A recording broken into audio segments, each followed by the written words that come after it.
Boa tarde a todos. Fico extremamente feliz de ver esse auditório repleto de pessoas aqui querendo saber mais sobre o autismo, para nos ajudar a transformar o cenário do autismo no país. Próximo, por favor. Eu vou começar falando sobre a prevalência do autismo no país. Por que estamos falando tanto sobre autismo hoje? Nós temos um estudo recente nos Estados Unidos, do CDC, que é um órgão de Centro de Prevenção e Controle de Doenças, de 2018 agora, em que foram estudadas crianças na faixa etária de 7 a 8 anos, em alguns estados, e foi observada uma prevalência de 1 para 59. E isso é o que nós vemos na prática, porém, no Brasil, nós não temos ainda uma estatística para saber realmente quantas pessoas com autismo nós temos aqui. Acredito que agora, com a inclusão do autismo no censo de 2020, nós possamos ter um pouco mais de ideia deste panorama no país. E, com isso, possivelmente, nós vamos possibilitar que políticas públicas mais efetivas ocorram para as pessoas com autismo. Porque nós vemos que, por mais que nós tenhamos no país vários CAPs, Centro de Atenção Psicossocial, Infanto-Juvenil e para adultos, que, teoricamente, estariam dando o acesso para essas pessoas com autismo ao diagnóstico, né, ao tratamento médico e psicoterapêutico e multiprofissional, a gente vê que não é bem assim que funciona. Existem pessoas capacitadas trabalhando nesses CAPs, não há dúvidas. Porém, são poucas pessoas. E, com isso, com esse tanto de outras pessoas com autismo, a gente não tem como fazer este tratamento de maneira efetiva, né? Existem muito poucos profissionais que possam realmente trabalhar com intervenção. Então, isso é uma preocupação hoje. E a gente espera que agora, com esse censo, graças a Deus, Damares, que bom que você agora aderiu à nossa causa, né? E que a gente possa realmente aí pensar em políticas que mudem este cenário no país. Tá? Próximo, por favor. Acho que tinha cortado, mas naquele slide ainda eu falava sobre a prevalência maior em meninos, tá? Então 4 para 1. Porém, hoje também isso é discutível, porque nós sabemos que as mulheres, as meninas, têm um cérebro mais social. E muitas meninas, mulheres, crianças do sexo feminino que estão dentro do espectro do autismo podem estar sendo subdiagnosticadas ou mal diagnosticadas, ou estão sendo diagnosticadas tardiamente. Falando um pouco sobre as causas no autismo, nós sabemos que é multifatorial, porém, é indiscutível a influência genética. E quando a gente fala em influência genética, a gente não fala somente em hereditariedade. Tá? Então, falando em hereditariedade, nós sabemos que pais com um filho com autismo têm uma chance de 20% a mais de ter o segundo filho com autismo. Que gêmeos idênticos teriam o outro gêmeo uma chance de até 96% também de estar dentro do espectro do autismo. E quando são gêmeos bivitelíneos, seriam em torno de 36%. Porém, hoje, o que a gente mais tem falado é sobre epigenética.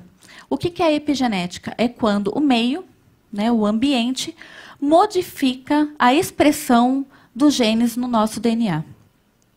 Falando em causas ambientais, nós temos a anóxia neonatal, que é a falta de oxigênio ao nascer, prematuridade, infecções congênitas, então citomegalovirose congênita, toxoplasmose, rubéola congênita, e hoje nós não podemos esquecer de falar do Zika. Nós já temos tido casos de crianças nascidas com Zika e já estando dentro do espectro do autismo. Abuso de substâncias psicoativas, medicações. Nós sabemos que um antiepilético que é usado na população com uma certa frequência, que é o ácido valproico, está diretamente relacionado a uma predisposição, se a mãe gestante faz uso, ao desenvolvimento do autismo. Os agrotóxicos, e hoje eu até coloquei um pouquinho em destaque, iguais às causas genéticas e ambientais, a neuroinflamação, que a gente tem estudado bastante. Próximo, por favor. Antes de falar sobre a definição de autismo, eu acho que é muito importante a gente saber como funciona o cérebro no autismo. Então, primeiramente, eu vou falar, em geral, todos nós, quando nascemos em torno de 100 bilhões de neurônios. Então, imaginem quantas possibilidades nós nascemos de aprendizados, né?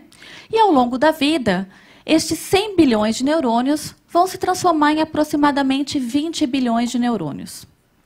Por quê? De acordo com as experiências que nós vamos vivenciando, com os aprendizados que vão sendo significativos para nós, nós vamos formando conexões fortes de preferência. E com isso, vamos eliminando aquelas que nós não estamos utilizando e que para nós, naquele momento, não nos serve. Com isso, nós conseguimos fazer com que este cérebro trabalhe de uma maneira mais harmônica, mais regulada, mais organizada. Mas e nas pessoas com autismo? Como que isso funciona? Como que este cérebro trabalha? Nós sabemos que as pessoas com autismo, elas têm uma compreensão do outro e do mundo diferente.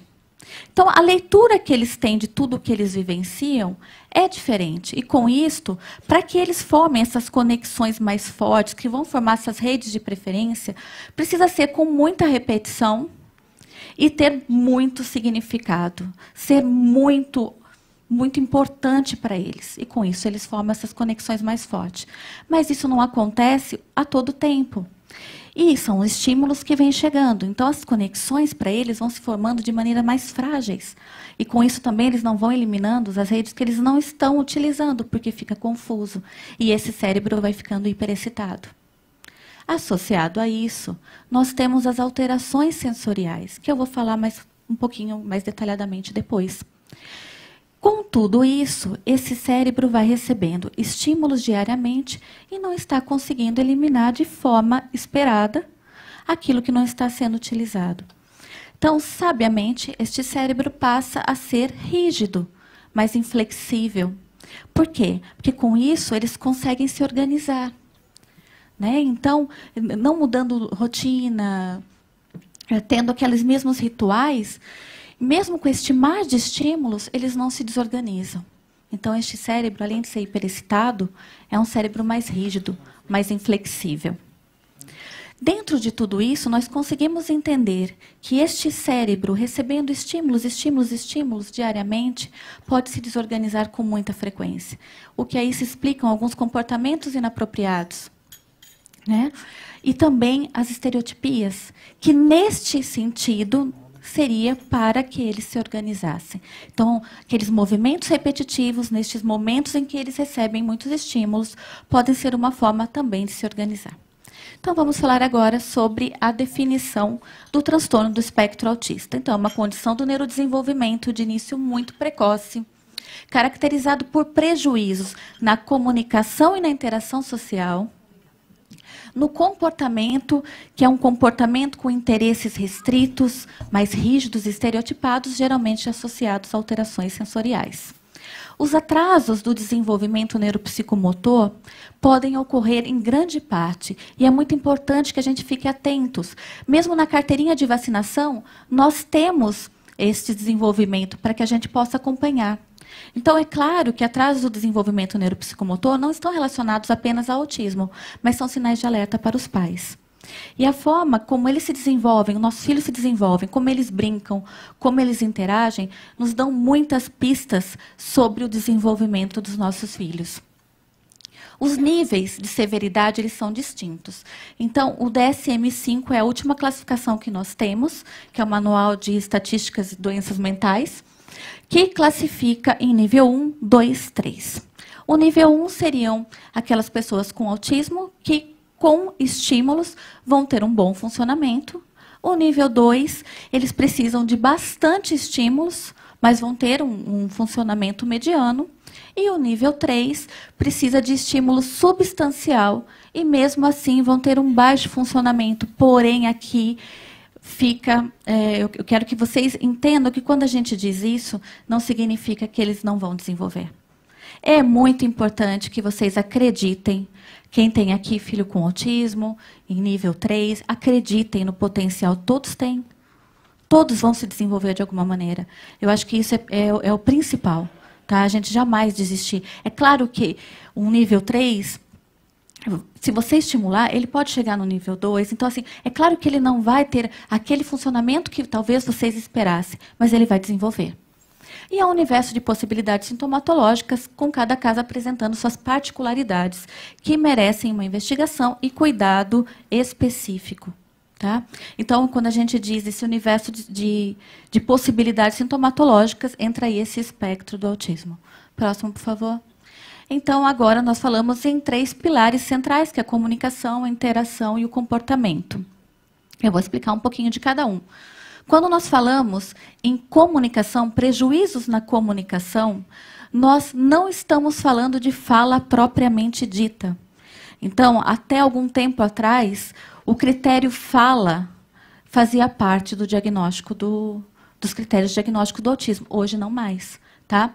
Nós temos, inclusive, aqueles que falam precocemente, com um vocabulário extremamente rebuscado, um vocabulário muito perfeito, falam bem, mas mesmo estes, a gente percebe que a prosódia é diferente. Existe uma prosódia mais ritmada, mas a fala, então, deixou de ser critério diagnóstico. Existem os que não vão desenvolver a fala em torno de 30% a 40%. Tá? Então, quando a gente fala em comunicação, vamos primeiro falar sobre a intenção comunicativa. Então, mesmo esses que falam, eles podem, muito possivelmente, não ter a intenção de se comunicar. Então, às vezes, os pais falam, nossa, mas ele fala super bem, mas só quando ele quer. Não, não é que é assim.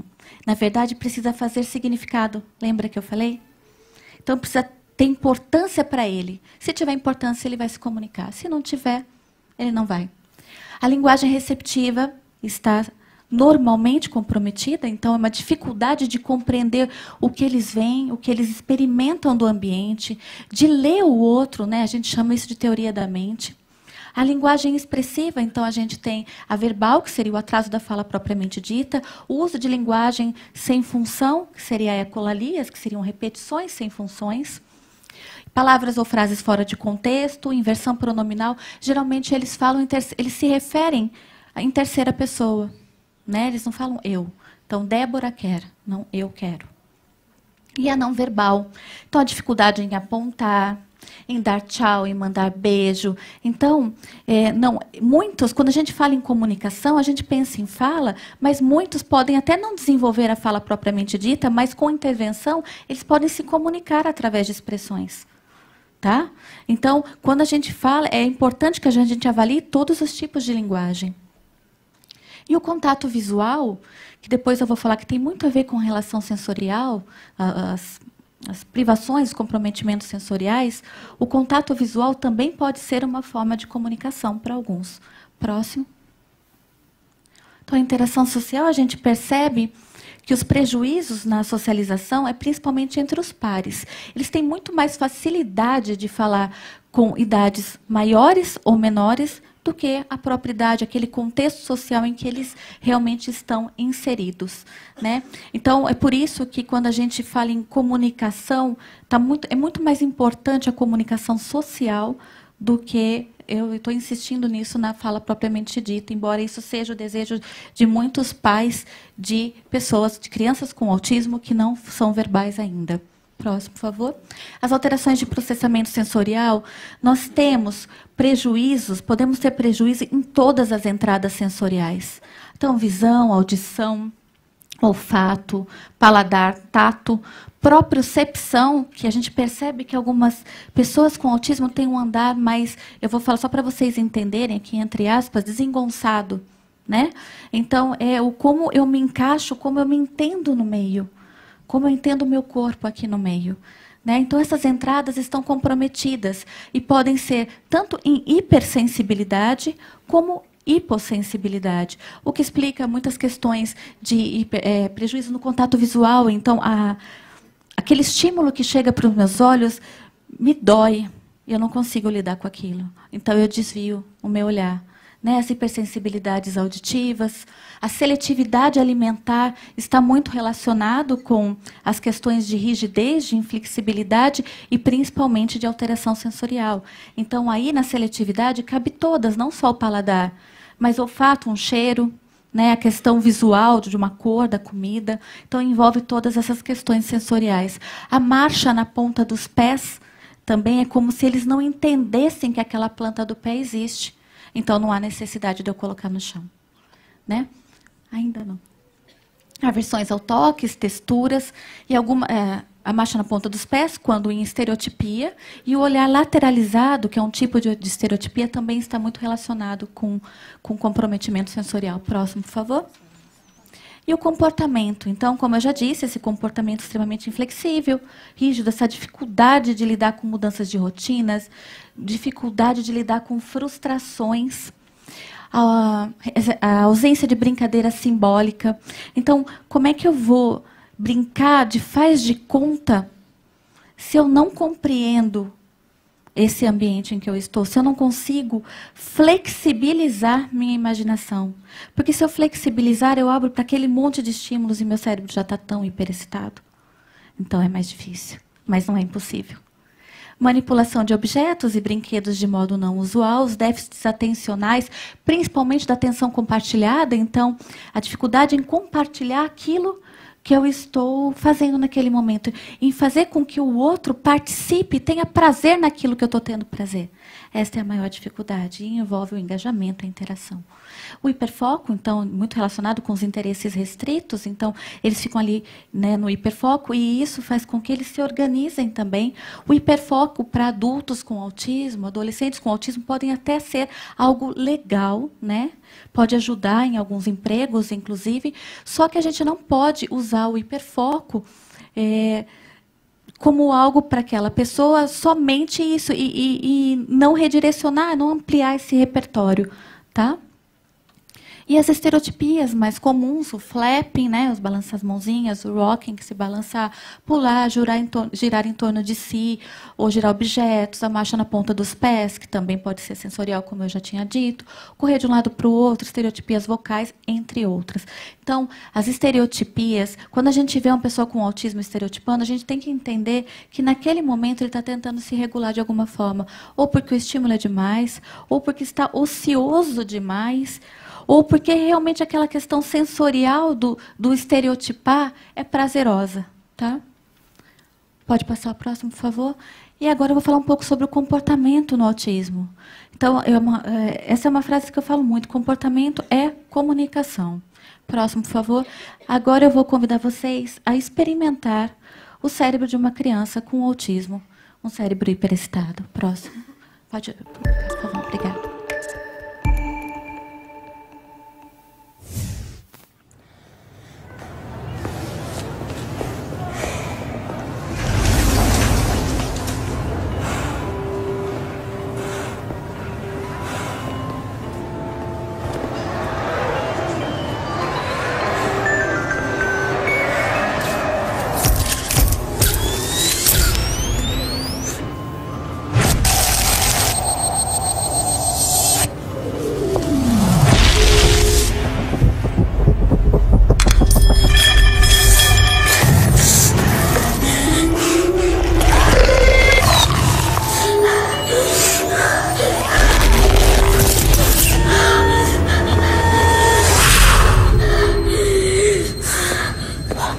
Agora ele começa a estereotipar para se organizar. 8, 9. Take my hand.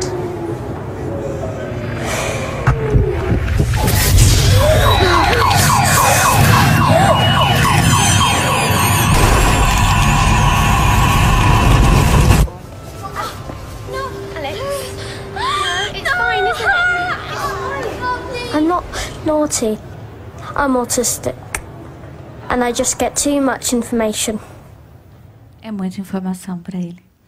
Então, assim, quando nós estamos no shopping, nas nossas escolas, né, e vemos uma criança com autismo com este comportamento, antes de julgar, vamos pensar o que pode ter acontecido para ele estar apresentando este comportamento.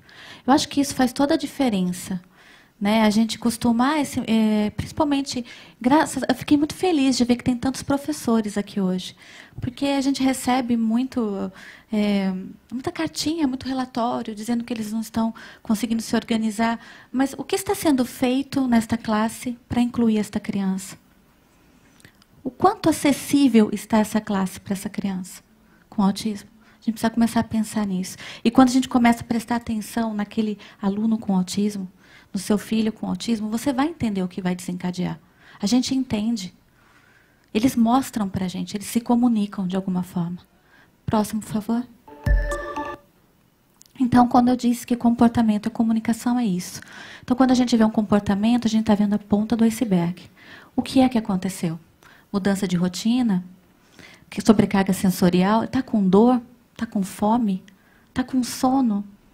Se ele não sabe falar, você sabe se ele se alimentou direito, se ele dormiu bem? A espera está muito prolongada, lembra que eles são inflexíveis. Tem dificuldade de flexibilizar o tempo. Está vivendo alguma situação de conflito, está com medo, não entende as regras sociais, está frustrado, está inseguro, está cansado. São muitas horas de terapia. E às vezes eles se cansam também. E as comorbidades? A gente sabe que é muito frequente, comorbidades são condições associadas ao autismo, outras condições, que eu vou falar rapidamente para vocês. Então, o que é que está acontecendo com esta criança, com este jovem, com este adulto, que ele apresentou esse comportamento inapropriado? Próximo, por favor.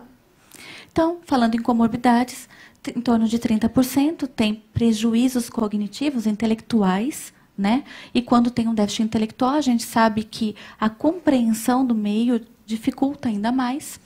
Porém, nós temos aqueles também com alto QI, altas habilidades.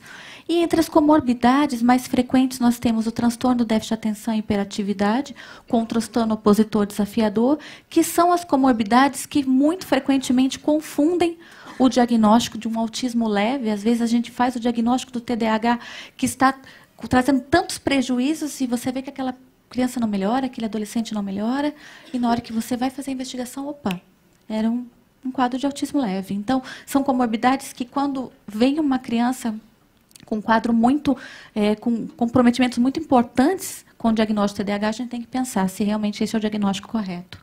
Distúrbios de sono, eu acho que isso vale a pena a gente ficar atento. Em torno de 80% das pessoas com autismo têm distúrbio de sono, e quem não dorme direito vai produzir no dia seguinte? Vai estar atento no dia seguinte? Não tem como. A gente fica mal-humorado. E eles também. Epilepsia em torno de 30%, e hoje a gente sabe que mesmo aqueles que não têm crises clínicas, em torno de 30% a 40% podem ter alterações eletroencefalográficas. Tá? Paroxismos eletroencefalográficos. E às vezes a gente precisa, quando tem uma grande porcentagem, tratar. E quando a gente trata, melhora, porque esse cérebro se organiza. Então, distúrbios gastrointestinais e alergias alimentares, nós sabemos que são mais frequentes no autismo também. E se você tem uma alergia alimentar, ou se você está com aquele intestino ruim, com constipação intestinal, o quanto que nós ficamos irritados, não é mesmo? Eles também. E fica mais difícil da gente entender quando eles não se comunicam. E como que eles vão se comunicar? Através de comportamento.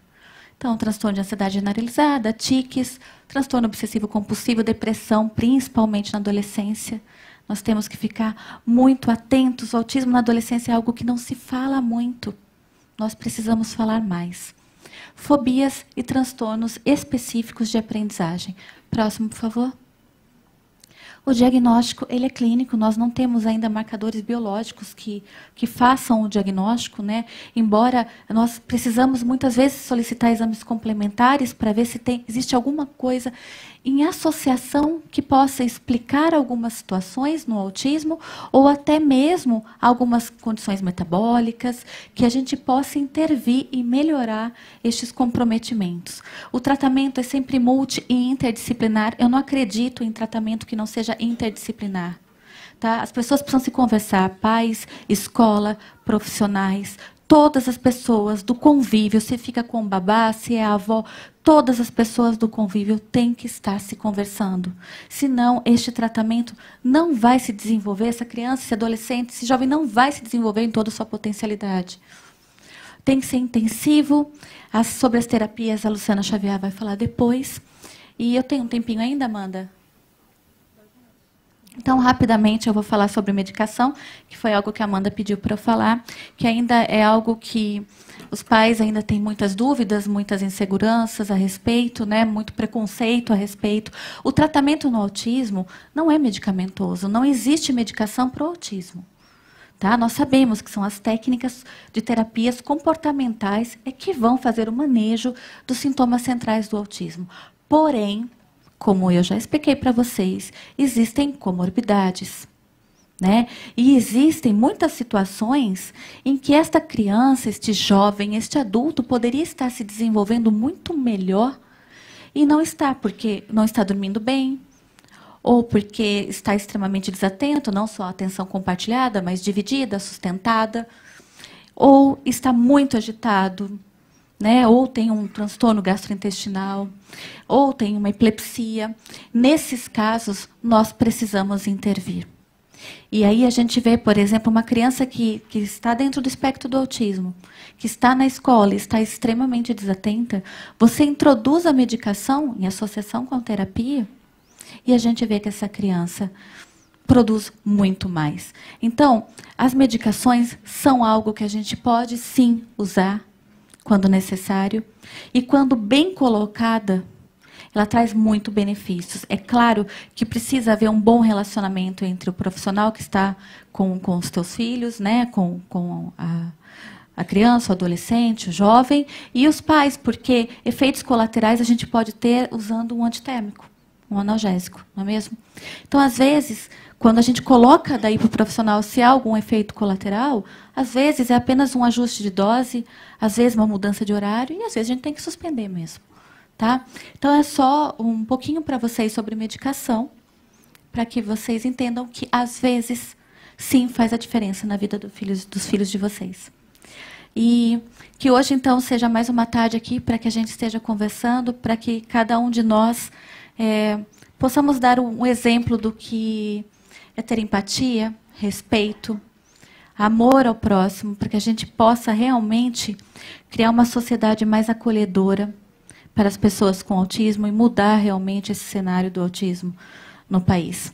Muito obrigada a todos. Muito obrigado, doutora Débora, pela sua participação.